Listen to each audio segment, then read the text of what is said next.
We don't like change. We've been taught to hate it, and we're made to worry about aging. We cry over turning 30. At 40, I was told that I look good for my age. Like, that's craziness. 40, that's not old. We're supposed to look young and fit forever. Weight is used to keep us trapped, Wellness Warrior. We don't want to gain an ounce. We don't want to look any older than we possibly need to. And any signs that we see of something wrong with our body is such a huge problem. We think we're ready for the scrapyard. Versus our men, old, tired, overweight, get away with so much craziness. Not that that's good for them. It really isn't. They should be paying attention to themselves. But I want us to understand that our society is drilling it into our mind that change is a problem, right? We don't know how to manage the challenges of keto and carnivore because we don't want to change anything. And from very, very young, we've been taught that fruits and vegetables and grains and legumes and all, they're the healthiest things we could possibly eat. So thinking about changing our diet, first of all, drives us up the wall. But then we finally do it. And after years of eating on plan, if I talk about myself, right? I started to have cramps, right? Maintained my weight beautifully, everything going well.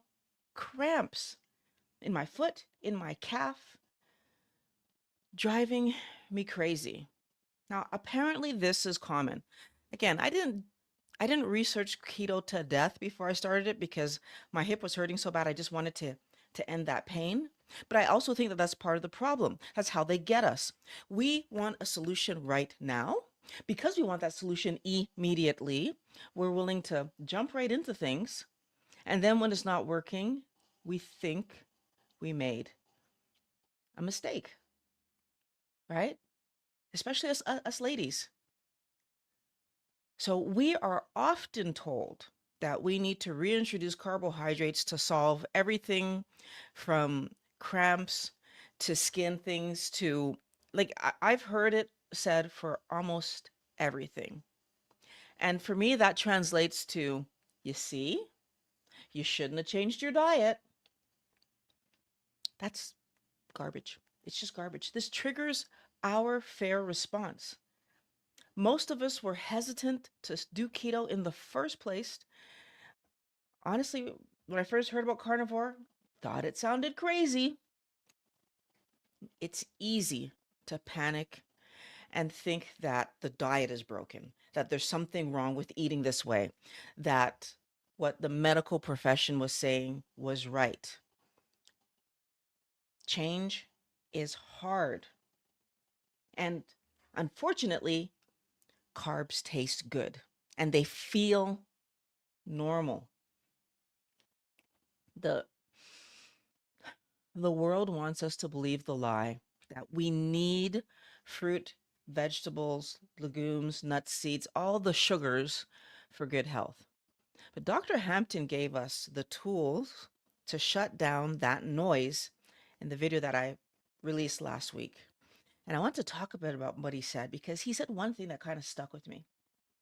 He said every dietary pattern has limitations you have to problem solve for. And I've been thinking about this and thinking about this. And the thing that comes to me when I look at that idea that every dietary pattern has stuff we need to problem solve for is that we think that because we're coming from standard American diet and we go to the regular diet, so the regular, I'm sorry, I'm getting a message and I'm not sure if Pat's trying to tell me something. Okay, no. Okay. We go from the standard American diet to the whatever, insert paleo, insert vegetarian, insert, and then there are things to problem solve for. And what we don't realize is that it took 20 years for most people.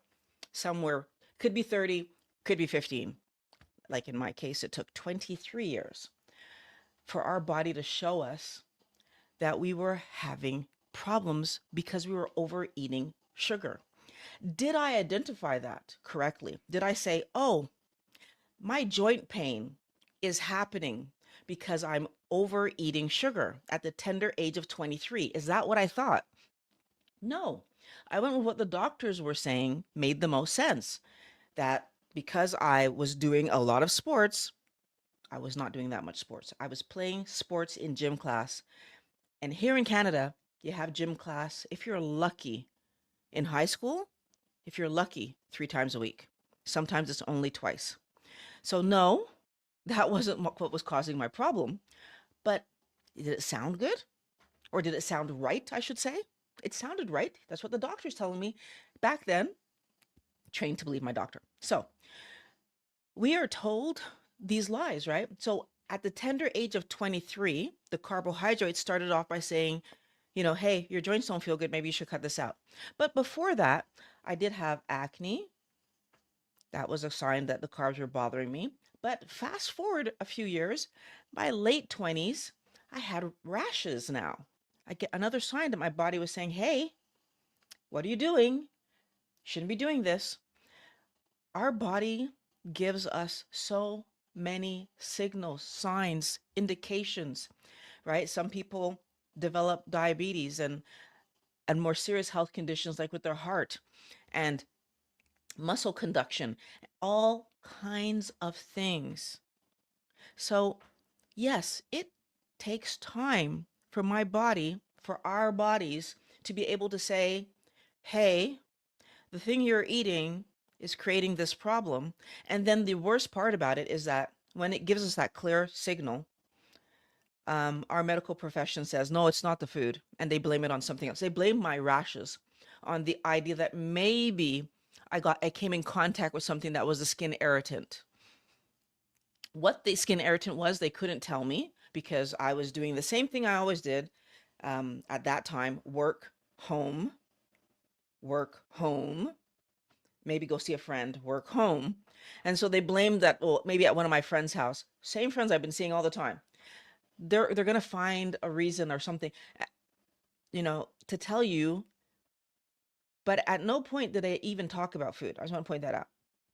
So, because it takes so long for our body to show us that there's a problem, doesn't it make sense that there's a possibility that it would take my body quite a long time to show me when I change to a keto or carnivore diet that perhaps there's something else I need to change? So it might take years for my body to say, ooh, the salt balance is off because I was doing so much better after removing the carbohydrates, and my body was feeling so much better that maybe, just maybe, it takes years before my body's going to show me something that says, oh, now we need to work on the carbohydrate problem, right? And the way I want us to think about this, Wellness Warrior, is it's like you have a room in your house where you've got boxes and your cleaning supplies, and maybe sometimes you even throw like, extra clothes that you don't wear anymore. You just packed that. It's the junk room, basically. We have a junk jar. Some of us have a junk room. And it's a room being used as storage. And then one day, for some reason, maybe you have visitors come in, you're like, wow, that really should be an extra bedroom. And your visitors going to be coming there. They're going to arrive next month. You have lots of time. You empty the room, and you put everything away where it should have been in the first place. And in that room, you clean it up. You if there was a bed there, you make the bed. New linens and everything, and the room looks beautiful for the guests who arrive. They have a lovely stay with you, and then you're not using the room anymore. And although the room will never get back to the level of junk room because you've organized it and cleaned it up and you're pretty happy with the room, you don't need to use the room. So if that room never becomes part of your cleaning routine, right? Because it was never a room you cleaned before, the door stayed closed. And if you allow the door to just stay closed, guess what happens, Wellness Warrior? what's going to happen is that you are not going to clean that room. And 7, 8, maybe a year from now, you go walking in that room and it might not look so great. It is better than where it started, right? There's no boxes, there's no laundry supplies. It's not a crazy looking space. However, the room is still dusty and maybe there's cobwebs in the corners and right? Like it's not looking great. We need to understand that it's not just about fixing the problem, so the huge carbohydrate problem. It's also about finding the things, so the maintenance things, now that we are eating the right diet, what are the maintenance things? I feel like this is something we have such a hard time understanding because we are so afraid of change. We have been so taught, and it's not our fault. We've been so taught to fear change. We are not now looking at this new thing we're doing, so this extra room in our house, and kind of putting it into the rotation of saying, first of all, I have to pay attention to that room if I want it to stay looking nice. But second of all, I need to do the things to help it stay clean. What am I doing to help my body stay healthy? Now that we know certain things about what is healthy, like minimizing carbohydrates, what am I doing on a very regular basis to make sure I'm minimizing carbohydrates? So, and going back to our original problem of cramping, I don't want to get sidetracked here. So let's stick to the topic. In our cramping story, I accidentally, in trying to do things to maintain my good health, I accidentally did things that sabotage my salt. And I didn't realize I was doing it because it didn't really occur to me that that would be a thing. So let's fast forward a little bit in my story so I can show you one of the mistakes I made. When I transitioned from keto to carnivore, I removed all spices from my diet. Now, we are told repeatedly, everywhere we look, that we are supposed to be low salt, low salt, low salt. Salt is harmful. Carbs are fine, salt are harmful. Both salt and carbohydrates, hydrate means hydration. So both salt and carbohydrates, all sugars, hold on to water. Sugar, carbohydrate, two words for the same stuff. You make sure I say these things, so I want you guys to follow me. When I reduce the carbohydrates in my diet, I'm going to change my electrolyte balance, and I'm also going to change my body's ability to hold on to water. If I keep my salt low, because we are all told that salt is harmful, and we are focused on carbohydrates on a keto diet, if I don't change my salt intake, then what I've just done is I've removed carbohydrates, but I'm still salting my food, spicing my foods the way that I always had been. Now, here's where it gets tricky, Wellness Warrior.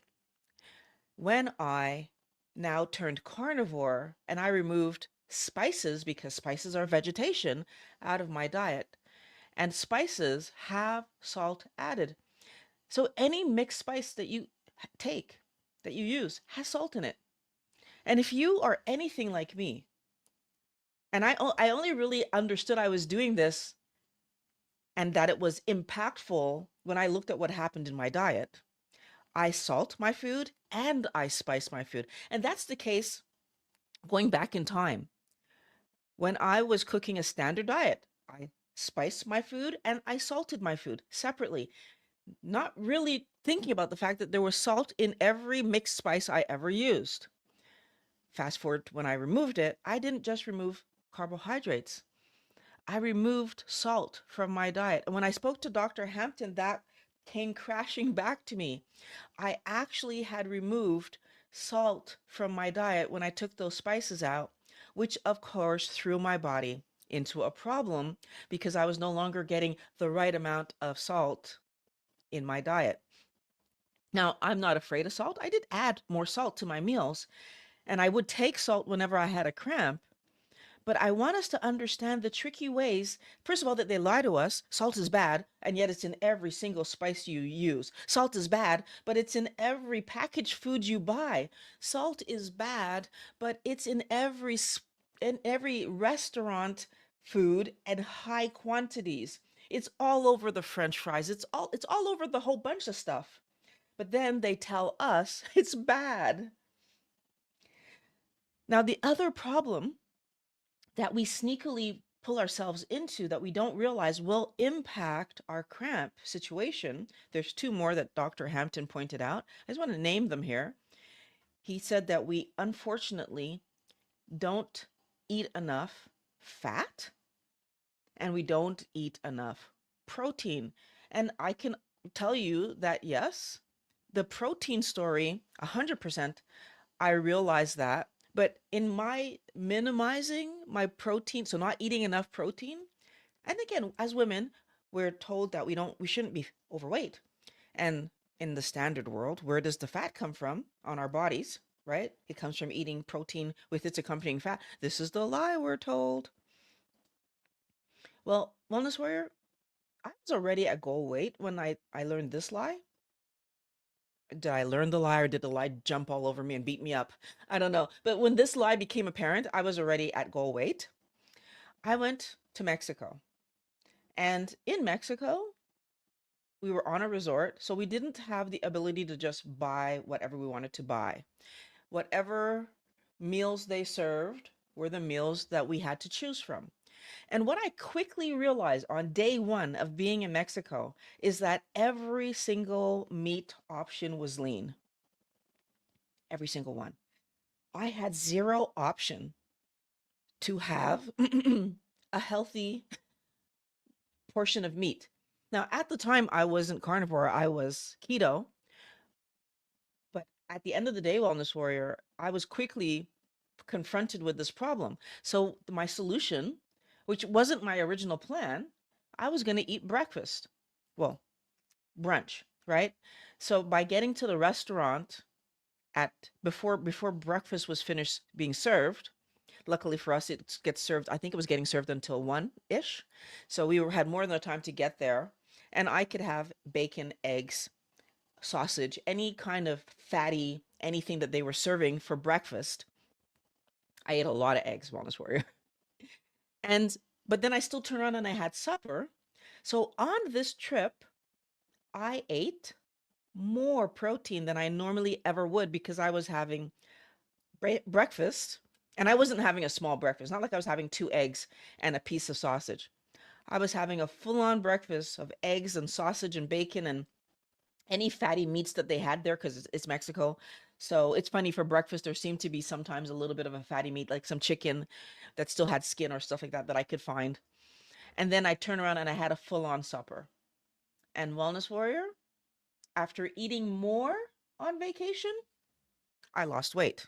So I came home and was lighter than when I'd gone. Now, some people are going to say, oh, but you're in Mexico and it was water weight because you were sweat. No, it was, first of all, I was already at goal. Second of all, I have one of those scales that tells me if I'm dehydrated. I was not dehydrated when I returned. And trust me, I didn't allow myself to become dehydrated because I drank lots of water over there.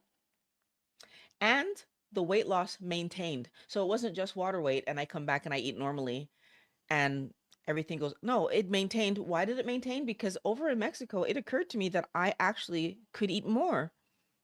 And my body seemed to want more because I felt stronger and I weighed less, which then made me think that I probably gained muscle too. So gaining muscle, and of course, we did a lot of activities and running around in Mexico. And again, I have one of those scales, so I could see that I actually gained a bit of muscle. So gaining muscle, losing fat by eating more and being active, and then maintaining that, not with activity, because I wasn't able to keep up the level of activity I was doing in Mexico, but I was able to maintain the muscle that I gained somehow. And I think it's because I was eating more animal protein. What does that tell us, Wellness Warrior?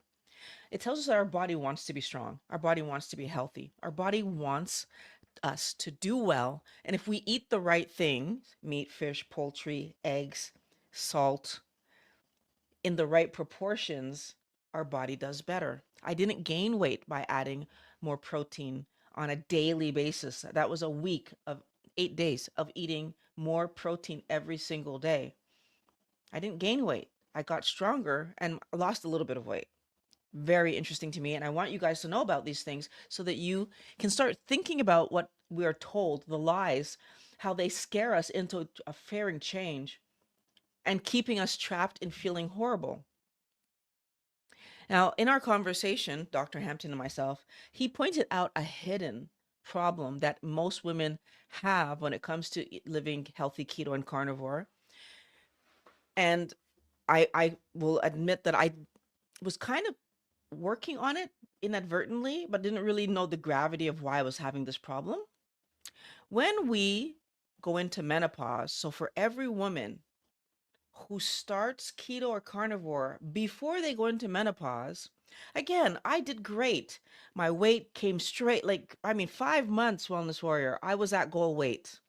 3 months, my body was feeling amazing, and all my health issues, including skin issues, joint issues, were feeling so much better. I was no longer limping after 3 months. My body reconfigured what was going on so quickly, and I felt amazing. Those hormone shifts that happen in menopause are not just about mood. I went from feeling amazing to, okay, maybe a little moody, maybe a little hot, flashy, but the cramps and all. So when I go back to like the perimenopause and all, it's like I start to realize that some of these things started ramping up around the time where my life was shifting, and I just didn't put it together that menopause was causing the way that I was eating, and like there was an interaction of some sort happening. And I needed to understand this, and Dr. Hampton helped me to see that because I'm in menopause, and for anybody in perimenopause, menopause, because your body in that transition is actively dumping sodium, how? Sweating, right? That dumps sodium first and foremost. We know that one. But there's a lot of other mechanisms happening.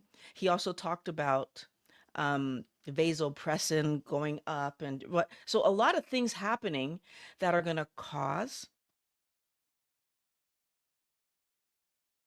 our body to salt one way or another. We end up with new electrolyte imbalances.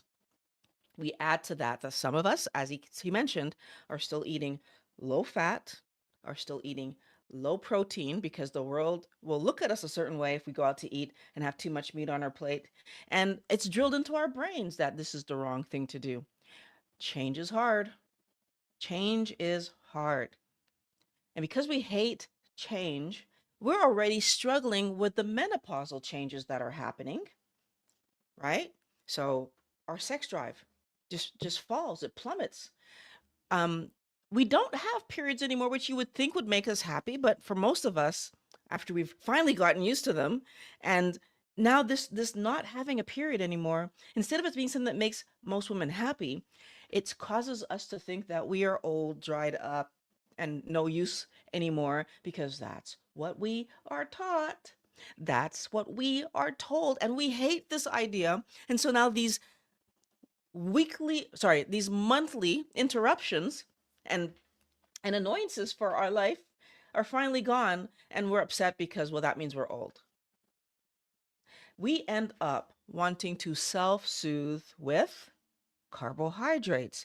Even those of us who were doing amazingly well get pulled back into self-soothing with carbohydrates, right? And the unfortunate problem is that they actually help the cramps to go away. So just like, so this thing that we know is harmful actually makes us, we start having that triggered dopamine hit thing in our brain, and the cramps lessen. They don't completely go away, but they lessen unless you completely give up on your diet. Wellness Warrior, we feel like we're going back home in a way, right? It feels comfortable to eat the junk, and then our body feels better. But we need to also understand it's not better. Do not fall for it, Wellness Warrior. Because Dr. Hampton explained very clearly that it's the estrogen that's dropping, and that's impacting vasopressin and all these other things, which means that your body isn't struggling This is not a problem. And that's why the one little change is like, is it a problem solve that we're doing? No, it's not a problem solve.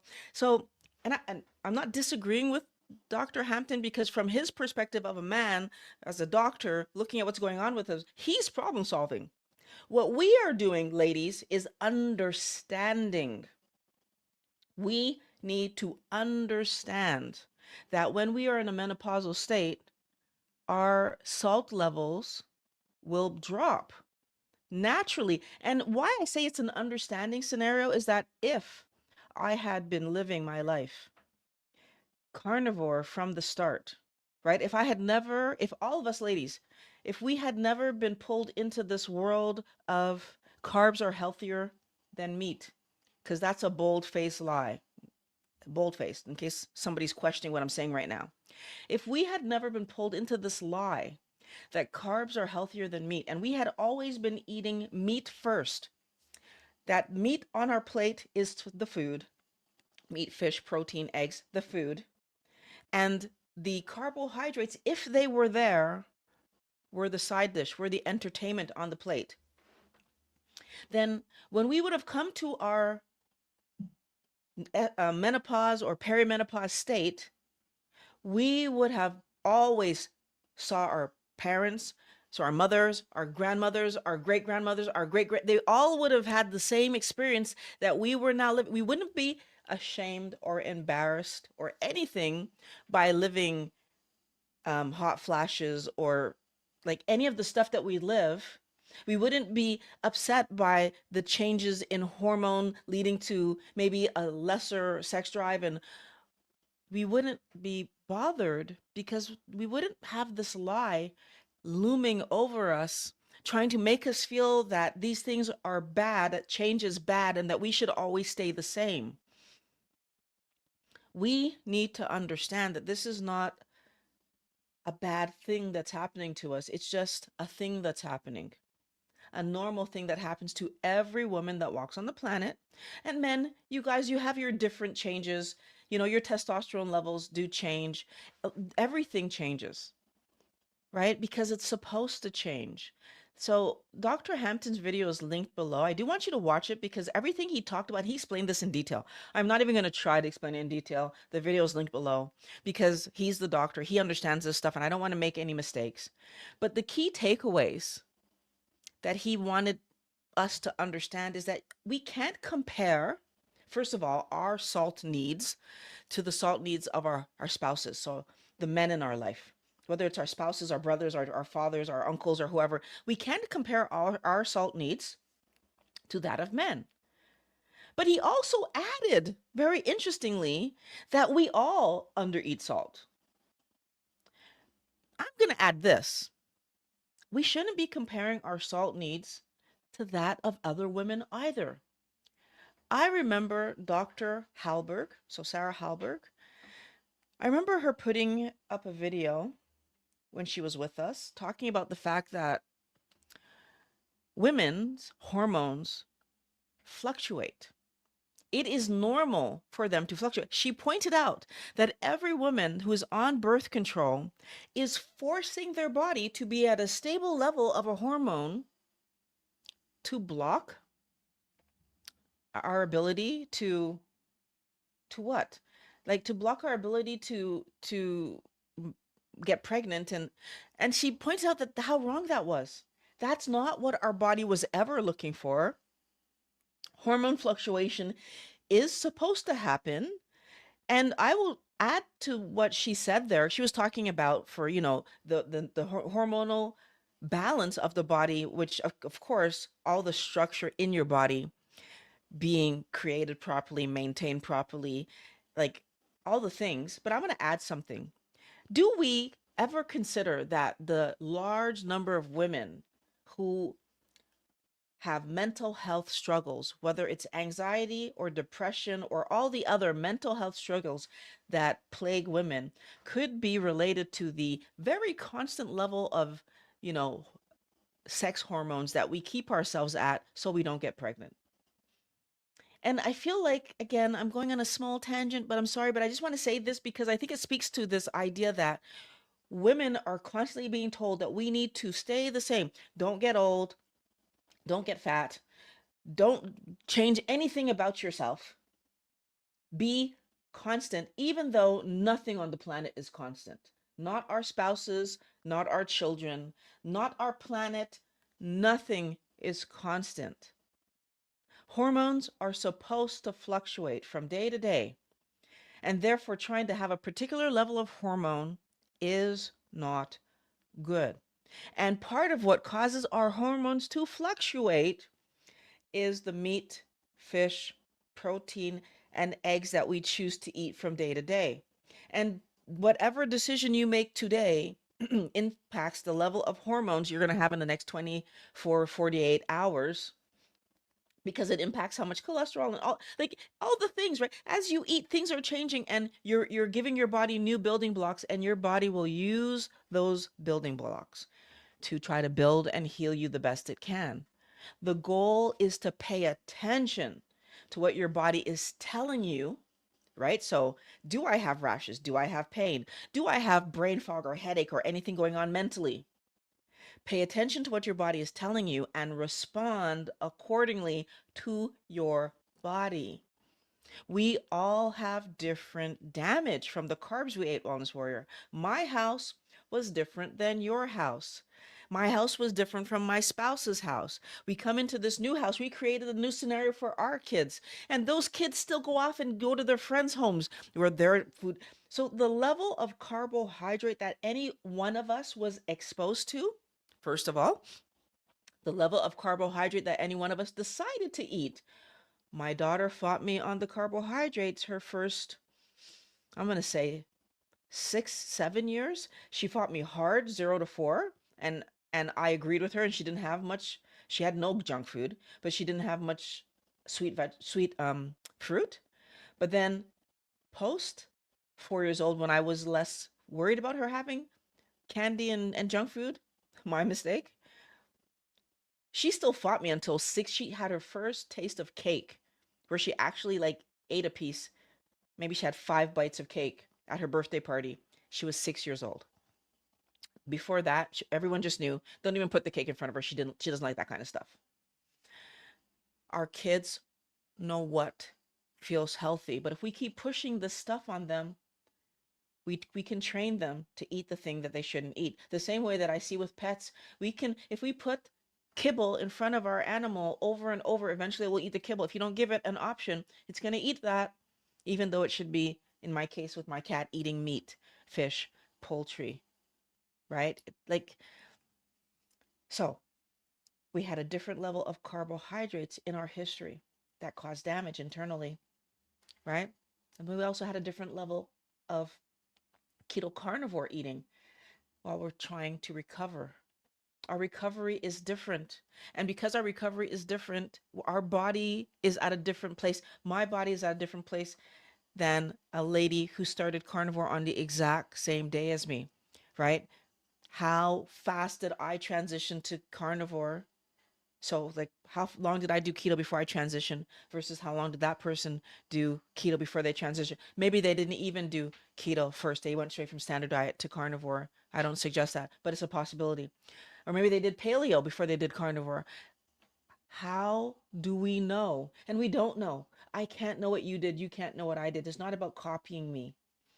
Our body will notify us when it's time to do more. That's the important part that I want you to take away from this. That cramps are not a fault. They're not a problem. They're not an issue in that sense. They are a sign from our body that it wants us to change something, focus on something, fix something. So when Dr. Hampton says problem solve, that's the way I want you to look at it. Not problem solving in the way that there's a problem with the diet. No, it's our body saying, hey, now we can work on this. Hey, you cleaned the room, but don't forget to go in. Sorry, you cleared out the room. Don't forget to go in once a week when you're cleaning the rest of the house and clean the room, right? That room that you weren't normally used to cleaning, don't forget to go and clean it. That is what we need to actually start doing. Okay, I took the carbohydrates out. My body's adjusting. What does it want next? Oh, you want more salt? Sure, have some more salt. The problem is we've been taught to fear change. Food companies have us worried about our health from every single angle, Wellness Warrior. Every angle. Even this one, where they got us ladies believing that anything that changes from how I looked when I was 20 till today is a problem. I'm supposed to maintain my perfection of 20 until I'm 90, and that's impossible. But I'm living the perfection of today. How? Because I eat properly, because I try to get as much exercise as I can, because I try to drink enough water and get enough sleep and do all the things to help my body be good, my hormone levels be appropriate, to help my mental health be right? It's by doing all the things. It really is that important not to fall into the trap of putting a band-aid on the problem by eating carbs. And I know that that familiar, like it looks so tempting, but it will only make the situation worse, right? Because the carbs are gonna stop, right? The carbs, they're gonna cause more damage in your body though, right? And so, even though I won't have cramps, what other thing is happening in my body because I didn't solve the root cause of the cramp? So, Dr. Hampton, he talked about three root causes of cramps, which was the electrolyte imbalance, which when he was talking about salt, but it's not just salt, there's magnesium and all the, again, watch the video. He talked about low protein consumption because we need protein and its accompanying fat. So, he talked about low fat consumption. But the protein and the fat to properly build the structures that allow the body to function properly. And then all the chemical reactions will happen properly because we've eaten all the right things. So, I mean, again, if we just pause and understand that he's asking us to eat 5 to 7 grams of salt per day, that it tells us how important the salt consumption actually is. Most people are not getting 5 to 7 grams of salt per day. I know that I wasn't. And I feel like until more recently, where I've really allowed myself to just push that envelope and salt my meat until it tastes good to me, and I don't even know if I still am. I might do an experiment where I take 5 to 7 grams of salt, put it on my meat, and then see, does that actually taste like what I'm doing? Is it too salty? Is it not salty enough? I might do that because I don't know that I'm actually getting 5 to 7 grams. But if I do that experiment, Wellness Warrior, I'm going to come back and let you know. My point being, we really do need to help ourselves by answering these questions, right? So, doctors today won't tell you to put 5 to 7 grams of salt in your day. They're not telling you to do that, right? And that's a huge problem because Dr. Hampton is telling us this is what our body needs. So, if we're not going to try to add 5 to 7 grams of salt, because we're afraid, because doctors tell us, like, I think the recommendation is 1 gram per day. We're 5 to 7xing it. Like, that's a huge jump. Then we'll not be able to tell over a long period of time if this is what our body needed. So, like, there is a point where we need to, and I could say for most of us, the fact that taking some salt very quite quickly helps us, makes it feel like there's something to this idea that we're not getting enough salt. To me, that's my opinion. Now, he also suggested getting enough magnesium, and he gave us, because that was his number two, right? His number one was salt. Now, his number two was magnesium. And I'm just going to name off the meats or the animal sources that he talked about because they were so easy to do. Ruminant meats, so easy to do for most people. I can't do ruminant meats because of my thalassemia, but most people can. So it's so simple. What I can do, sardines and eggs, and also bone broth. I do bone broth. So those three I can and do. Well, and especially the sardines, I found a nice place to find them in the grocery store in the frozen section, so they're not packed in that or heat sealed in plastic. So I'm going to be trying that this week. But these are things that we can absolutely do for ourselves.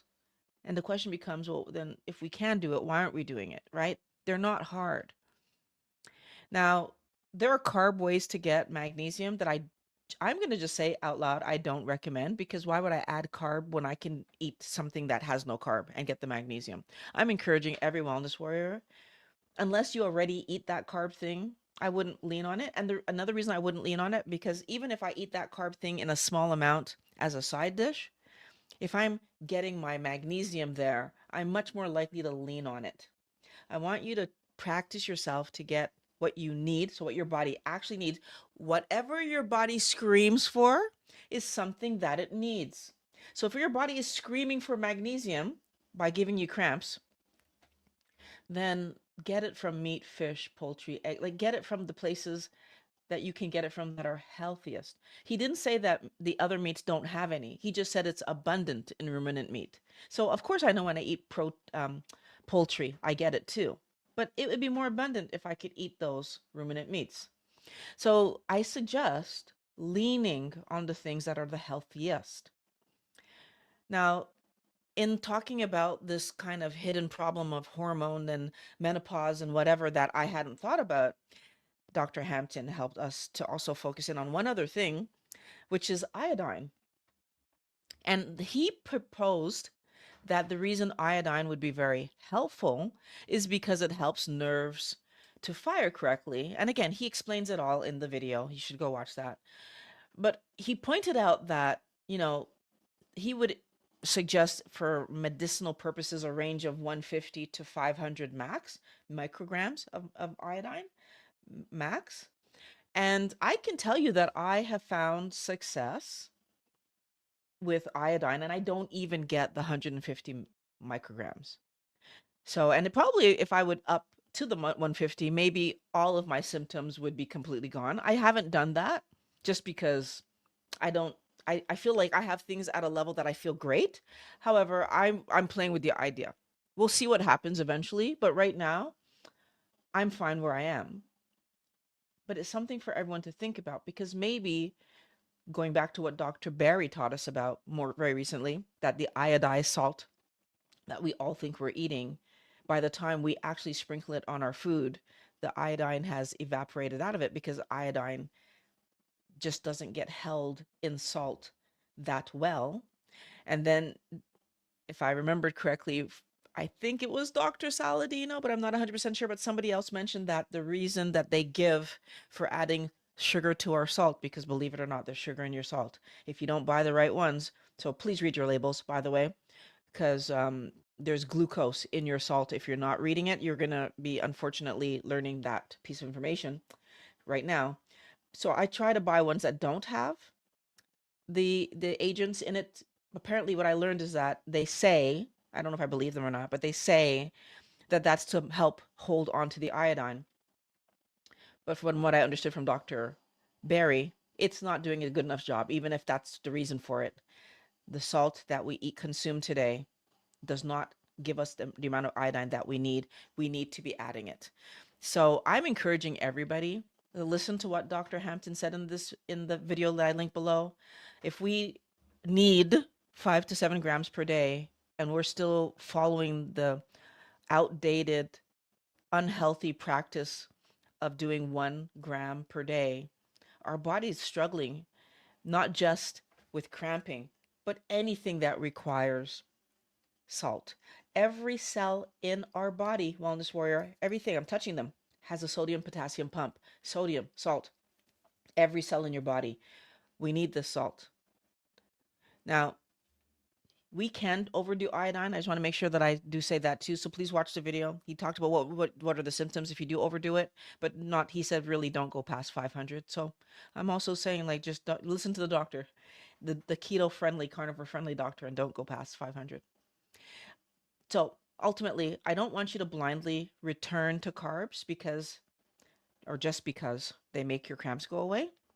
That would be falling back into the lie that life should never change, right? You should never challenge something, do something different. You should never adjust based on what your body is telling you, and you should always listen to the lies that the doctors and pharma and medical system were fed from food companies. By the way, I don't know, like this should be screamed from the rooftops. I'm going to say it every time I can. Carbage causes damage to our body. Period. Period. Right? It causes damage to our body. We don't want to be living that situation. And after a long period without those carb damaging high carbohydrate foods, our body, so we're in that room that's cleaned up, right? Our body feels amazing. And then when you allow a little bit of carbohydrate to come back in, right? You throw some cleaning supplies at the door of that room, and then when you walk by, it's like, "Oh, it looks so messy." Right? All of a sudden you see the mess. That's your body reacting violently to the reintroduction of toxins, wellness warrior. That one out of place bottle of a cleaner sitting on the bed looks out of place to you, and it makes you go, "Why is that there? Who put that?" Right? Right? I just cleaned that room. Who put, right? And it annoys the heck out of you that you finally got the room back. Don't you dare start putting cleaners on the bed again. Understand that your body reacts just as annoyed, just as outraged as you would that they're going to start messing up that room again rather than let it stay clean. Do not reintroduce those toxins because your body's going to react. Cramps are just data. They're a signal that your body wants you to adjust something. They're not a sign to quit, Wellness Warrior. So once again, if you haven't watched Dr. Hampton's video with me, link down below, go down to the description and click on that link. And well, after this video is done, if you have questions, comments, anything you want to say to me, this is the time to throw it in the chat. I'm going to answer them all. So let's go. Very, very happy to see everybody here. And let's just start with Pat. Hello, how are you doing? I hope you are all doing well today. I'm doing amazing, Pat. Thanks for showing up. I know you're working today, so thanks for just jumping in. Linda says, "Hi Violet and Pat. I'll have to jump. Oh, you're just checking in to say hello. You're gonna watch it later. Thank you so much, Linda. Always appreciate that you pop in. Okay, tamoxifen after breast cancer gave me horrific cramps. The chemo put me into instant menopause. So that was a total absence of estrogen after stopping tamoxifen. That helped. I don't know exactly what that drug is, but it doesn't surprise me that drugs will cause my body to have all kinds of reactions. So basically what you're saying is that the drug caused your muscles to cramp. That makes total sense to me. Dr. Georgia Eid said in the interview that I had with her that our body isn't something that you can like target drug. Not because the doctor says this pill is going to help with your headache, that means that the only thing it did was impact your headache. It absolutely, she said, impacts everything else, which is why a lot of people, first of all, it's hit or miss whether headache medication works for you. It doesn't work for me. I would take headache medication, especially back when I didn't know I had thalassemia. I would get lots of headaches and I would take the headache medication and it never worked. I would have the headache and then I would have a stomach ache. On top of the headache, now I had a stomach ache and my headache didn't go away or didn't go away completely. If it did diminish slightly, but like, was that placebo effect? Because I honestly now think it was just placebo effect. I took something, but my head was still hurting. So just understand, Wellness Warrior, that every medication that we take, we are taking it with the hope that it will relieve a symptom. But as Dr. Eid pointed out, it will likely cause other problems. And then, of course, they'll give you a new medication to try to alleviate those problems, which will lead to new problems because that's just a new medication with different side effects. So, as she said, there are the effects that we want, and unfortunately, the effects that we don't want that we're going to get anyways because we took something.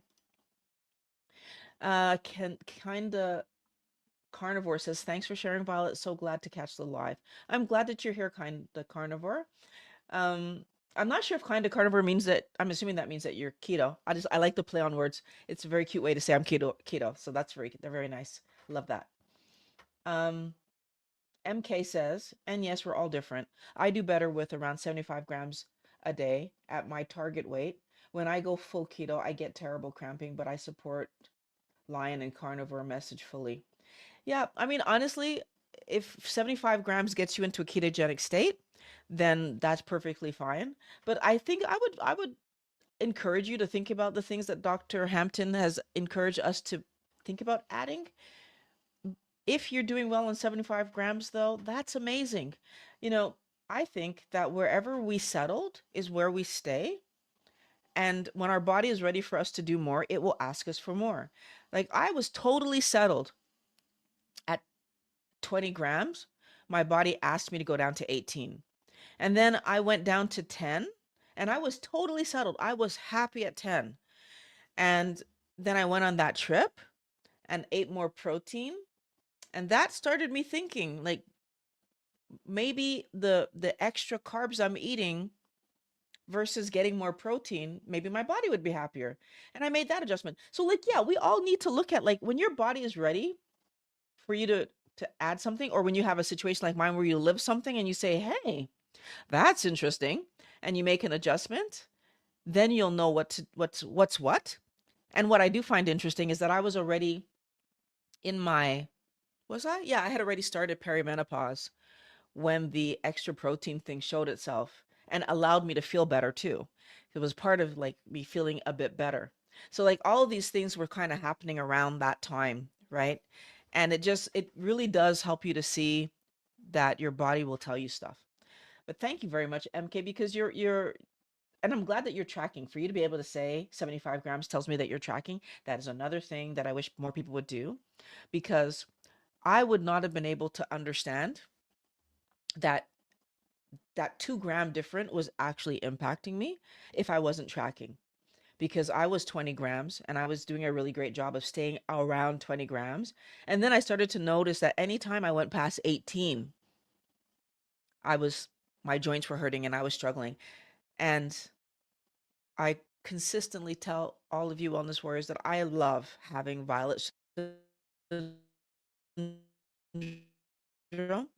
The fact that my sorry, not my cramps, but my joints will hurt if I get too much carbohydrate because it did allow me to bring my carbs down because it was an obvious something that I needed to problem solve. And when I started looking at my different days and when I felt achy in my joints and when I didn't, I noticed that difference of like I went past 18 or not. Um, so I hope that helps everyone to think about tracking. Just keep tracking. If you're still eating carbs, keep tracking. It's going to help you to micro adjust. It'll also help you to problem solve. For example, if you have problems like nightshades, like I do, again, something I figured out because I was tracking, that I was able to see that any day that I had tomatoes or any day that I had eggplant or anything in the nightshade family, paprika, heavy dishes, that I ended up having a reaction. MK also says, thanks for this message. It's a quest for solutions. I 1,000% agree. A quest for solutions. I like the way that you worded that. And Pat says, what about electrolyte supplements? I recall them seemed I recall they seemed to help when I had those horrible flare-ups, but might also been only hydration and salt, though I was missing. Okay.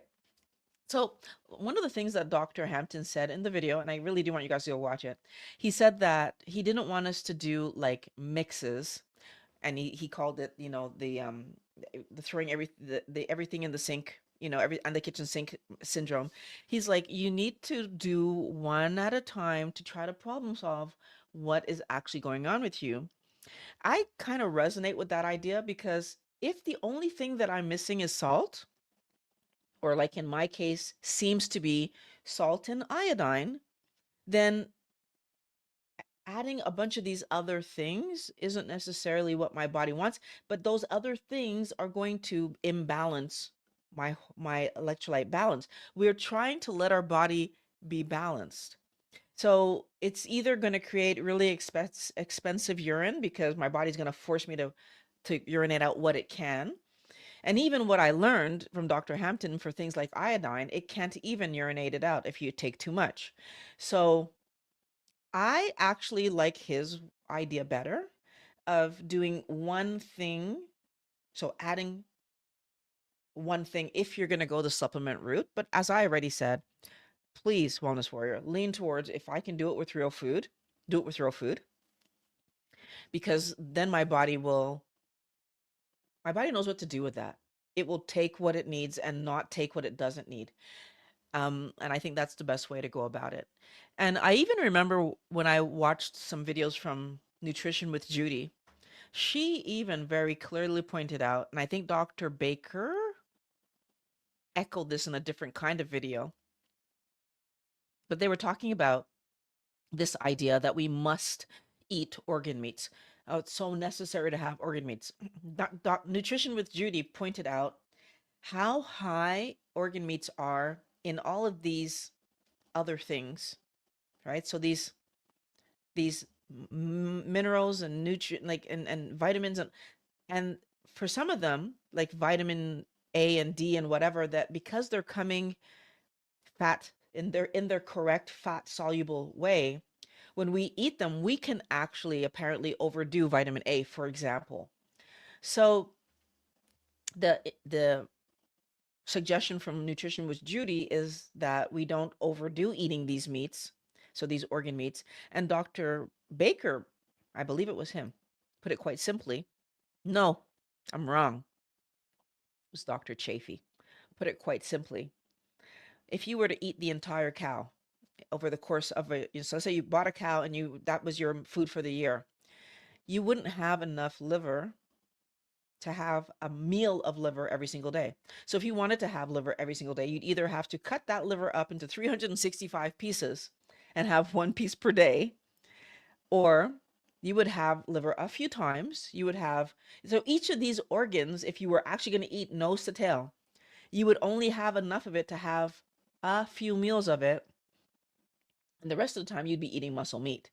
And so I think both of these, so Nutrition with Judy and Dr. Chafee, are both helping us to see that it isn't about over consuming internal, so internal organs, so organ meats. It's about eating them if you like them occasionally. It's not a bad thing, but it's not a necessary thing either. I hope that makes sense. And MK is saying it's also about potassium. Yeah, again, I think the point Dr. Hampton is making is one at a time. See which one helps you.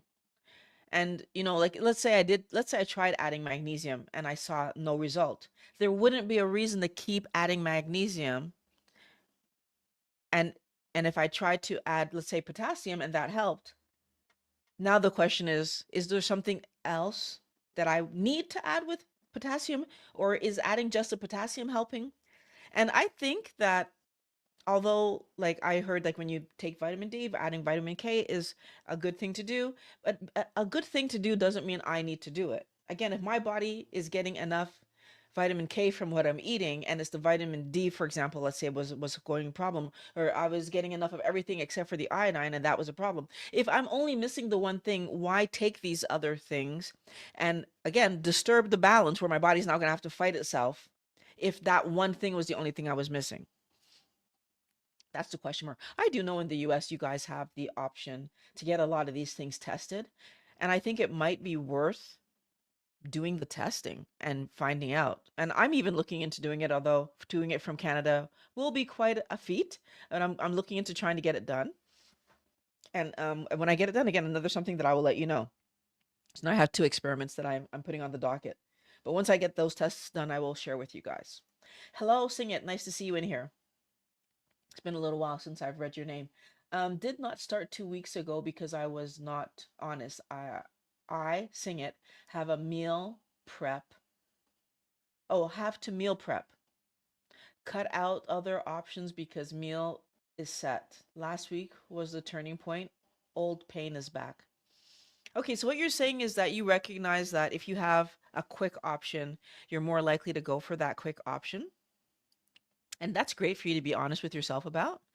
What I'm going to, you know, encourage you to think about is sometimes when we give ourselves like, oh, I need to do this before that because you're saying I need to meal prep.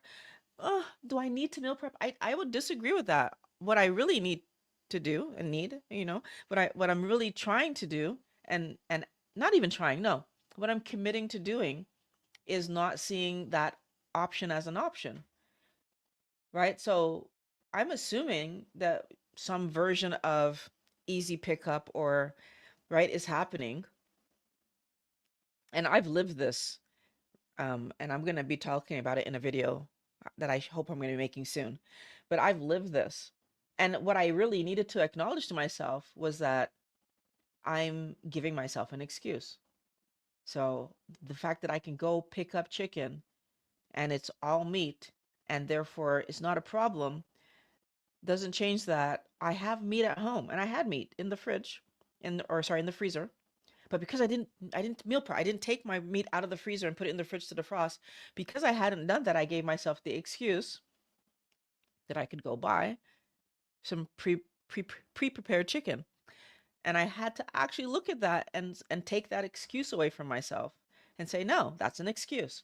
So I think sometimes it's a bunch of things. It's talking to myself honestly, which is what you're doing. And you're saying you have a meal, but I'm just making the problem even before the meal prep problem. Because there is another problem, which is that I allow that option to be an option. If I didn't meal prep now, today, which I'm sitting here thinking to myself, there is no meat in the fridge right now. So I will, when I finish this live stream, I'm going to go put the meat in the fridge so that by the time supper time comes around, it's ready for me to cook. But I just now thought of it. But had I thought of it at 7 or 6 o'clock when it was time for me to eat supper, which sometimes happens to me that I just didn't think about it the night before, then what I would have done was go and get that meat and I would have put it in some hot water and I wouldn't have cooked it until it defrosted because I no longer give myself that answer that says, I can just get some meat from the whatever store is close to me. It's like, no, I'm not doing that anymore. So I'm giving you that extra step saying it because I think that you want to do this. Can I go one step earlier and look at that option and say, that's not actually an option. That's dangerous. That's unhealthy. That's harming me. That's allowing me to eat the thing that's keeping me stuck. However, you need to, whatever is really happening there, you need to tell yourself the truth about it. I hope that's helpful. Keto Chow posts their electrolyte recipe online. Um, it is also hard to get 7 grams of salt when you're eating just 2 meals a day. I salt very liberally and only get 4 to 5. I'm gonna be curious to see when I try. I might even try that today and see like 5 grams of salt, first of all, in a container. How much does that actually look like? And then like when I put it on my meat, is that what I typically am putting? So yeah, I'm super curious now at this point. Thank you very much for pointing that out. But I only do one meal a day. So for me to get it, I'm trying to get it in one meal. I do eat a full pound of meat. So it's a good amount of meat I'm trying to salt. So I'm gonna see when I'm cooking later. So thanks. Hello, Sing It. You should really join our community. Okay, okay. Pat's talking to Sing It. I do encourage everyone to join our community. It's a great conversation. I believe our next big chat is going to be next week, so next Monday. So come and join us. I remember to take iodine whenever the seasons change because I feel the temperature changes exaggerated when I'm low and my head will hurt. I use a massage gun on my neck to stimulate blood to my brain. Interesting tactics. I've never used a massage gun. So that's Mendel, Harvey sharing with us. I've never used a massage gun, so I don't n- know what that would be like. Maybe I should try one, get one and try it. But I wonder what helps you to get enough iodine in the seasons when it's warmer. So I wonder if there's something that you're eating or drinking or something like is maybe you're having you said iodine. Yeah, I wonder how you're getting more iodine when it's warmer because our temperature regulation has to happen all the time. So I'm just wondering. Yeah, it's an interesting question. I don't know the answer to it, or maybe you just feel better when you're hot and you don't mind being hot, if that's possible. I can't stand overheating. So my temperature regulation is throughout the year, but because I don't like being hot either. Sing it. Alarming that pain ended in surgery in the past. Out all last week and still hurting. A bit nervous, so meal prepping in pain yesterday to now get it together. Ridiculous for it to come to this. It's not ridiculous. Don't. This is not about you, Sing it. This is how we've been taught. This is what we've been told over and over and over again. We are told that we should be able to eat these things and feel fine. And we watch people around us seemingly eating these things and looking fine.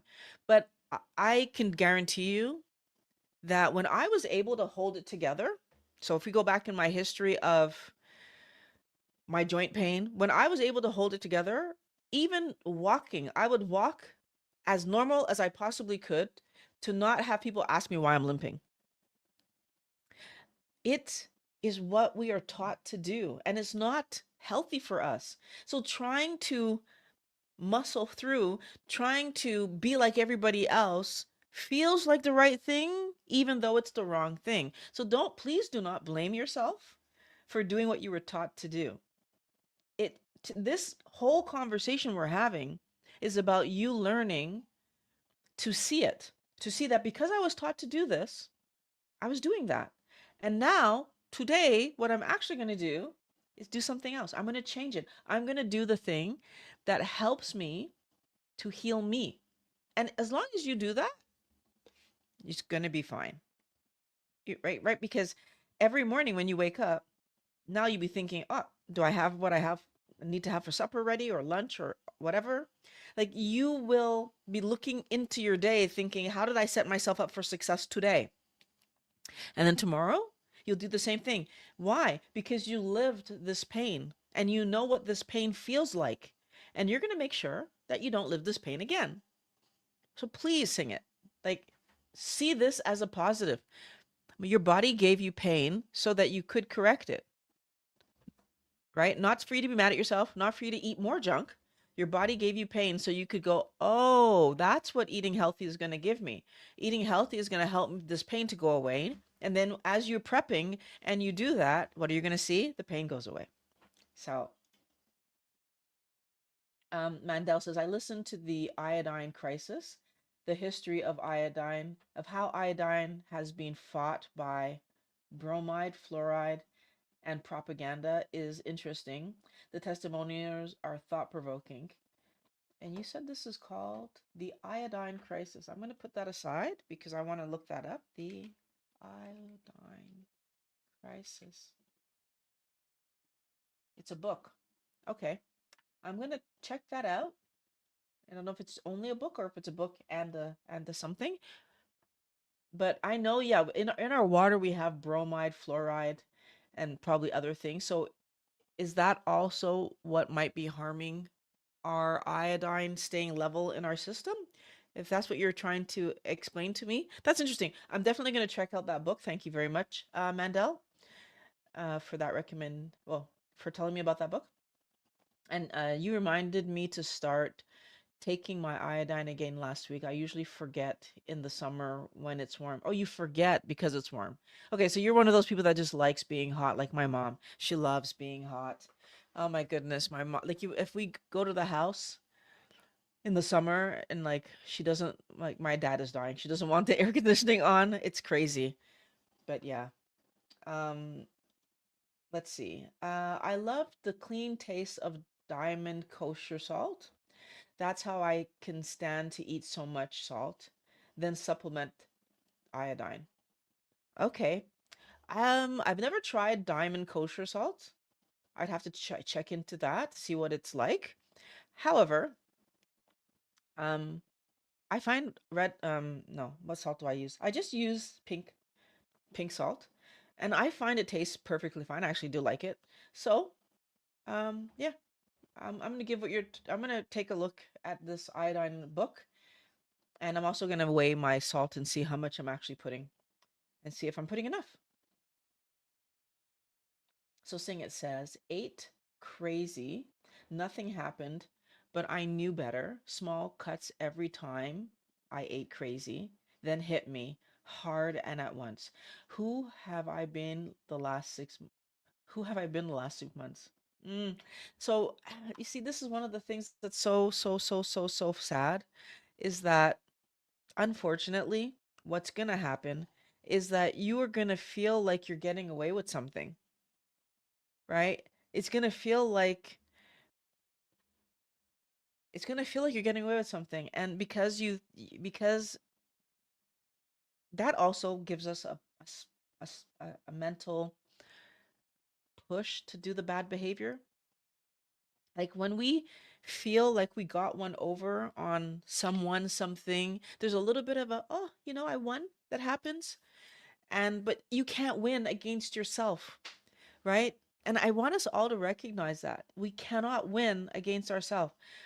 If I do something that lowers my bank account, that means I have less money. If I do something that makes my health damaged, that means I have less health. If I do something that pushes my spouse away, that means I harmed my relationship. Like if I do something that pushes my sibling away, I harmed my relationship. Like if I'm involved in this thing and like the end result matters to me, then I can't win at that. The only thing I should ever be trying to do when it comes to my health, my finance, my happiness, my relationships is make sure that whatever I'm doing is to the best of my ability towards it being better. Doesn't mean I'll never make a mistake. I'm not saying that. I've made mistakes before, and that's normal too. But I shouldn't be trying to get one over on anybody that I care about, including myself. That's a recipe for disaster. So please don't do that. Um, if I overdo iodine, my feet get so hot, too hot. Yeah, I mean, Dr. Hampton had a list of things, and I'm not going to try to pretend that I remember them, but there's a list of things that if you overdo your iodine, you'll know.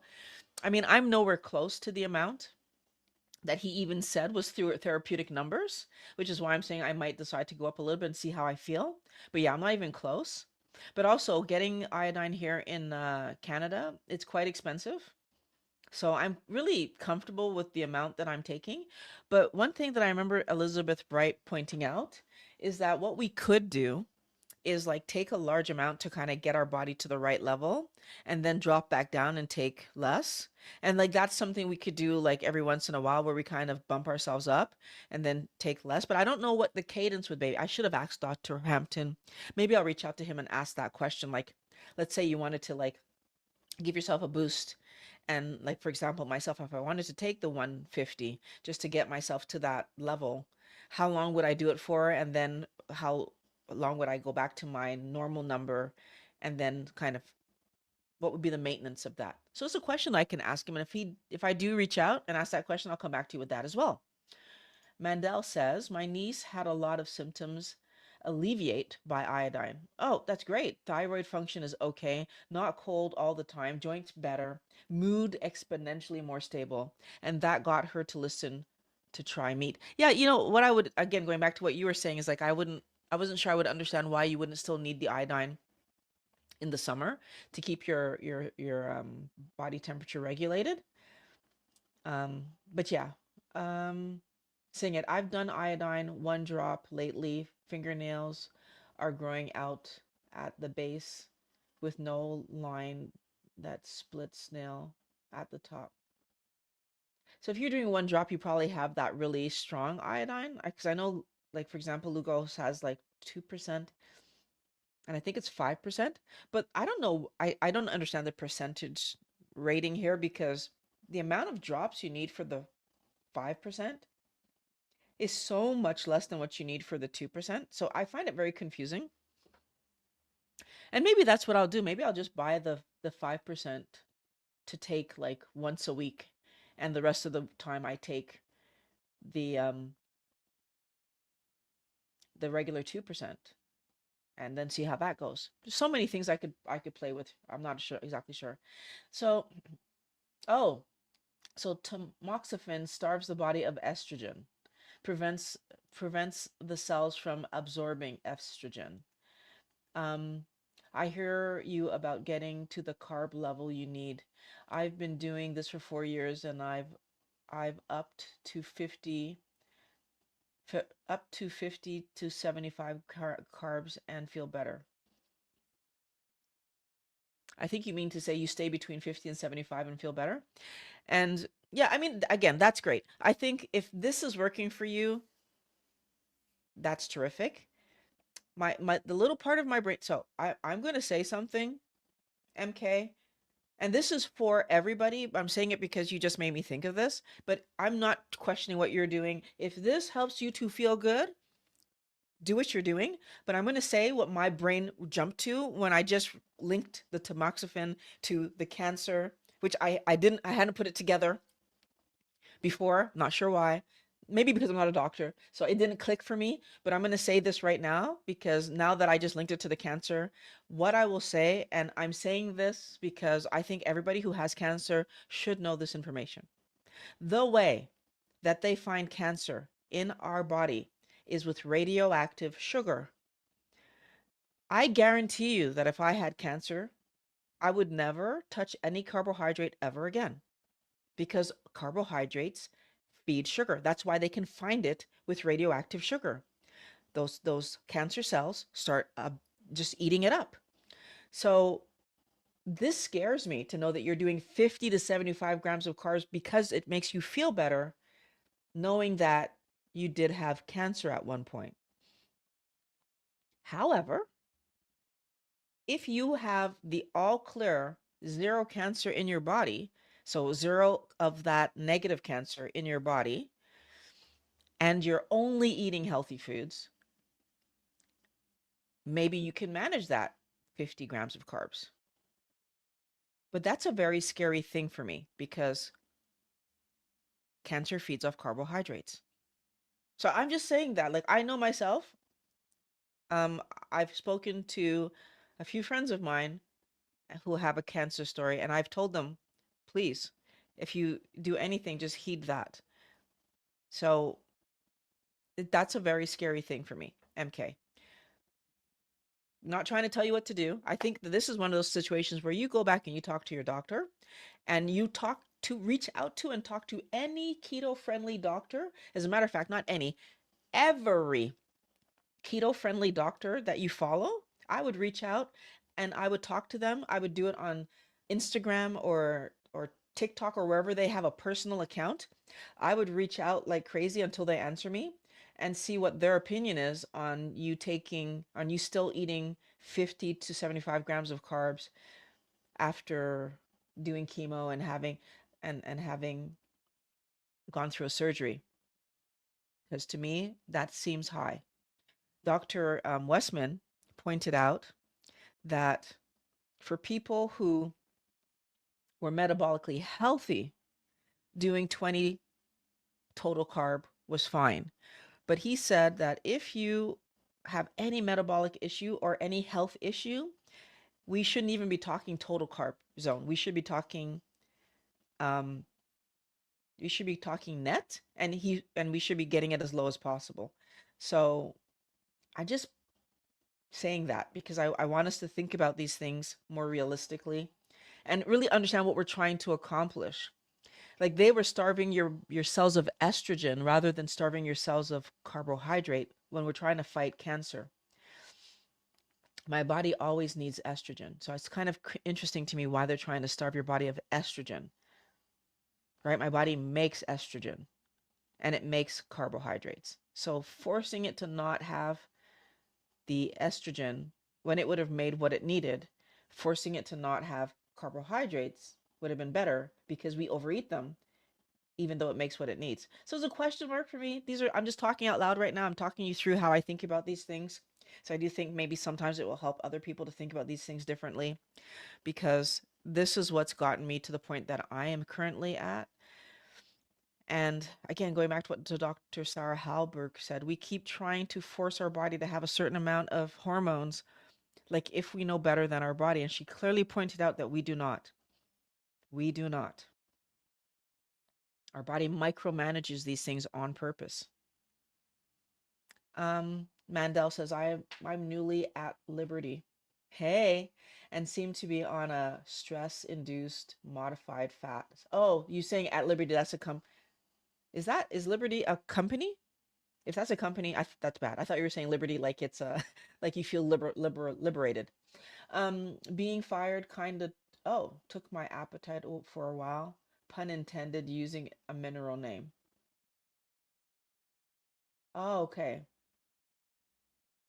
So you got fired. Okay. Oh, I'm sorry to hear that you got fired. Sometimes getting fired allows us to start looking for the job that we really want or do the work we really want to do. I've never been, no, that's not true. I was let go from one job and it totally liberated me because I'm, I was working in a job that was customer facing, but not in the way that I wanted to be customer facing. And I ended up teaching at a daycare, and it was the best thing that could have ever happened to me. I love teaching little kids things and educating little people, but I also realized I like teaching in general. But my first interaction with it was teaching young children. That was amazing. And I feel like I got so many positive feedback from the parents in terms of what I was helping their kids to accomplish. It solidified my eventual career in helping people with their health and mental health.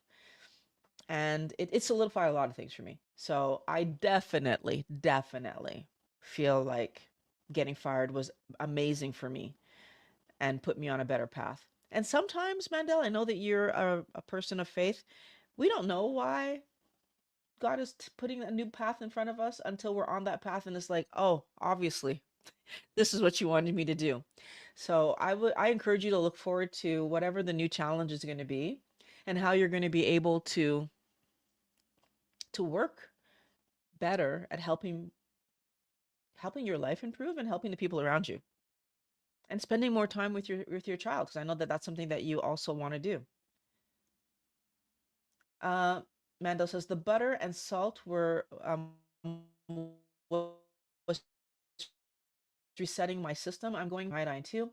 I figure I'll get my appetite back in a week or so. I have plenty of fat reserves, so not worried. Yeah, so I mean, I would really encourage you if you can, if you have this ability to do the ruminant meats and the magnesium and the eggs, etc., like what Dr. Hampton said, try to use real foods if you can. I mean, there's not really many real food ways to get the amount of iodine we need, but we can do the magnesium. So if you can, I would try that. MK says complicated about supplements, but it's hard to test things like iodine. I'm also in Canada. Oh, hey, nice to know another Canadian's here. And a good naturopath can order special tests. I do exactly that. Thank you for letting me know. I'll look for a good naturopath to do that with. So Dr. Batman? Bateman? Not sure how to pronounce that. Dr. Batman? I want to say Batman, but I can't be right. Recommended 2 glasses of water and a teaspoon of salt for like everything. I personally had an irregular heartbeat. Freaked me out. The salt and water put it right, which was freaky too. So salt and water helps your irregular heartbeat to regulate. That is very interesting. I've not heard anyone talk about that. Very interesting. I have a pretty consistent external thermal environment in the summer, so I don't notice that my internal temp regulation is off. That's more of a woman thing, I will definitely say. I think since menopause, I do feel like my summers are harder to regulate, and I'm hoping that if I can get my iodine regulated and get all my hormones back regulated, that that's going to change. But You live in the Carolinas and didn't use air conditioning until you were around 35. Wow. Okay. So you're like my mom. You're just used to it. Okay. Danger, do not use massage gun on your neck. Can cause can cause manage to damage can cause damage to the brain. Bob and Brad, physiotherapists, posted on this. Nothing above the neck. There are arteries there. Thank you, MK, for sharing that. Mandel, I hope you heard that. Nothing above the neck. That's good to know. See, this is why we need all these people online helping us. Would I ever have asked my doctor that? Probably not. Wanted to acknowledge your lovely silver that you leave alone. Thank you very much. I love the gray starting to take over my locks, and I can't hear people saying I should do something about it. Yeah, felt I got away with it. Oh, you felt you got away with it. Well, no, I mean, we don't. So again, where it comes to our body, we never get away with anything. It's just a matter of how long it takes before it smacks us back down. Mando says, "Oh, I recently learned I can tolerate bacon again." Yes, I love bacon. I do have bacon practically every day. Love bacon. Bacon was like a thermal pill. I felt good. I stopped eating pork as a kid because it started to make me sick. I've leaned, I've learned it's the sugar in the ham. Oh, yeah, I don't eat ham very much. I don't tend to like ham. Maybe you're helping me to understand why, but I don't tend to go towards ham. Um, Sing It's, oh, okay, this is for Sing It. Um, So sugar sequesters water unto itself. Sugar takes away water from metabolism, holds water in inflammation and extraneous fluids. Yeah, definitely. Sugar interacts so unfortunately differently in our body than salt does, and yet they push us for the sugar thing. It doesn't make any sense. Check Dr. Kenberry has videos on how to dose iodine. That's from MK. It's measured in micrograms, and I'm away from cancer for 20 years, but I accept your concern. I appreciate your concern. Yeah, I mean, that's great to know that you've been away from it for 20 years. First of all, that tells me at least you're well into your not recovery, what's the word that they use? Remission. So that's terrific. But I also want to just make sure that we all keep in mind that it's normal for our bodies to cycle in and out of healing and repairing, healing and repairing. So again, MK, that comment was sparked by what you said, but not a threat on anything you're doing. If you find you feel amazing this way, great for you. But I just want to make sure that people who are also watching understand the core message that was in my video today. We fear change. And also, we are made to think that across the board, women are just all the same. Like we can plug and play our numbers, and between one and another, it's the same, right? We all take the same birth control pill. And Dr. Halberg helped me to understand how absolutely ridiculously crazy that was. It was crazy. And it's interesting to me because I got off birth control before I was menopausal. And those last, I would say 8 years ish, 8 years maybe, maybe more than that, maybe 10ish years. But those last years where I was not on birth control and menstruating, I felt so much better. I felt so much better. And we don't realize how we are messing with ourselves by keeping ourselves in boxes like this. It's not great.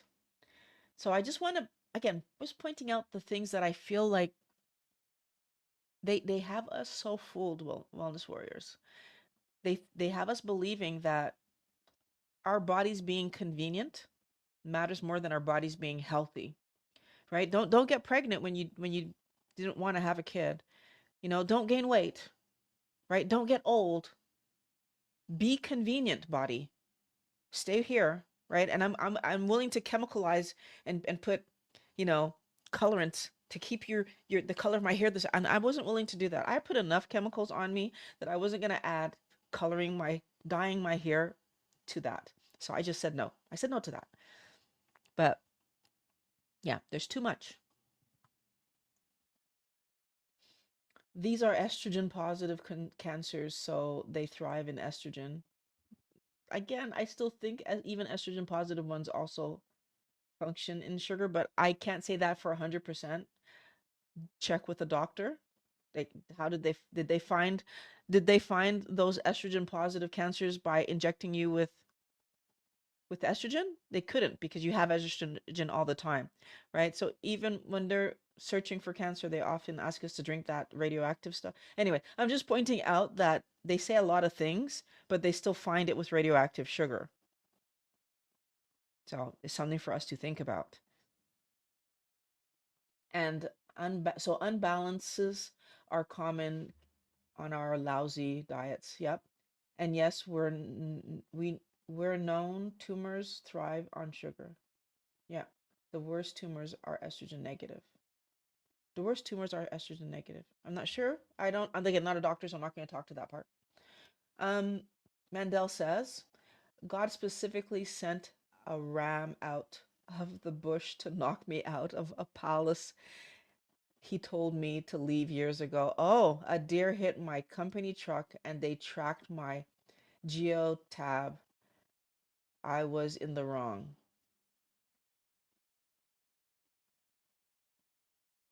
Oh, so you were somewhere you shouldn't have been? Okay. Okay. I hear you. I hear you. Singing, laughing along with you. Okay. I like the way you told that story. Coincidentally, I was assigned last Sunday to preach this Sunday. Ironically, the first time I was ever assigned to preach, my personal car blew up like a mafia hit, and I used that company's truck. Oh, interesting. Okay, so I see what's happening. You used their truck on a time that you weren't supposed to get to your teaching, and then a deer hit the truck, and so you got fired for using the truck on not company time, but doing something that God wanted you to do. And so therefore now we maybe see that this is part of the plan. You know what? When it's the plan, it's the plan. I love that this is the comment that we're ending on. This is pretty cool. So thank you, Mandel, for ending it out with us to be forced to look at something. So what I'm going to say is I found keto when my entire world was going towards the thing I feared most in my life, which was having surgery. And by finding keto, my entire life changed. And I would honestly say that in a very short period of years, I've helped more. Mm, I've been able to put this information in front of more people than I ever thought I would have been able to put good mental health in front of people. If that makes sense, right? In a very short period of time, I've had millions of views, and in a course of a month, I'll have thousands of unique viewers. In my work, in a month, I'm not seeing thousands of people, right? In the course of my career, I have seen thousands of people, but not in the course of a month. So I want us to understand that, as Mandel just helped us to see here, sometimes something has to happen for you to understand what you're supposed to be helping people to understand, right? I learned that I was a teacher back when I was in my 20s. And now I'm talking to you guys and helping you to look at things just a little bit differently, which in my mind is teaching, storytelling, teaching. Yeah, I like telling stories too. So, wellness warrior, what are you going to do? Are you going to let companies keep you scared of change so that you end up? Oh, Mandel put another point up. I equate it to Israel going to Egypt to eat grain in a famine, but not to keep eating starvation food when God has sent you good food. I agree. I didn't need to keep personal using their truck. I didn't need to keep personal using their truck. Not sure I understood the last sentence, but I do agree. So, are we letting them scare us away from change? Even though everything changes, every day changes, it's always changing. There's no way to keep things the same. It doesn't work. Let's embrace change. Let's try things to see what helps us to feel better and lean into those things. And we have things that we know help us to feel better. Hi, Mark. I do one meal a day too, but it's not difficult to get enough salt. Just think outside the meal too. Put sea salt in your water. Thank you very much. I could try that. I don't necessarily like drinking salt water, but I don't mind just popping the salt right in my mouth if that's what I need to do. Once I know how much salt I'm actually getting, then I can take a decision about where I'm going to get the extra from if I need it. So another one meal a day or so. I definitely appreciate you letting me know that that helps you. I have another car. I didn't need to keep using their truck for personal use. I didn't need to. Okay. Okay. Thank you for that clarification, Mandel. I think it does help us, right, to see that the message was clear and that maybe ultimately your your the message was for you. And I hope this message is for you guys today. What do you want? I'm going to end here because I need to go and get ready for work. But I'm glad I was able to get through all the comments and the questions. And I hope that you guys can see that change is good. Change is amazing, actually. All the changes that I've made with related to my health, I've only been thankful for. Changes related to my work, thankful for. What other changes are coming in my life? I'm not sure yet. But when they come, rather than fight them, I'm going to lean in because that's what helps us to understand what to do with this change. So thank you very much, everyone, all 18 of you who have been in here talking and helping me to get this message across and make sure that people understand what we're trying to do together. Links to the Wellness Squad and coaching and Dr. Hampton's video all down in the description below. I look forward to talking to you next week. Have a good rest of your day, guys. Bye.